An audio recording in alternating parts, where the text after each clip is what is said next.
আসসালামু আলাইকুম। আমি এখন আছি চাঁদপুর 10 নং চৌধুরীঘাটে।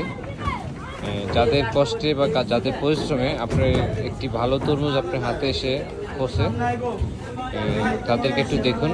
আর আসলে তরমুজ অনেক দূর থেকে আসে আমাদের চাঁদপুরে, বরিশাল, ভোলা, অন্য জায়গা থেকে এই ট্রলারে করে এই নৌকাগুলো, ট্রলারে করে এই তরমুজগুলো এখানে আসে।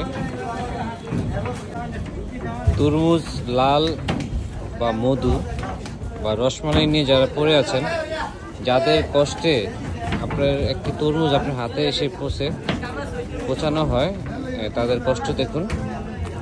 আমাদের চাঁদপুর আছি এখন চাঁদপুর চৌধুরীঘাট, 10 নম্বর চৌধুরীঘাটে। আমাদের চাঁদপুর 10 নম্বর চৌধুরীঘাটে একটি তরমুজের জাহাজ আসছে বরিশাল থেকে। তরমুজের দাম আছে? হ্যাঁ ভাই, আগুন, হ্যাঁ, প্রচুর তরমুজের দাম।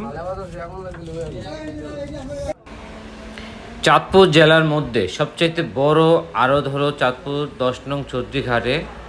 এই আড়তে ফলের মৌসুমে বিভিন্ন ফল বিক্রি হয়। এখন বর্তমানে তরমুজ বিক্রি হচ্ছে, প্রচুর তরমুজ আমদানি হয়েছে।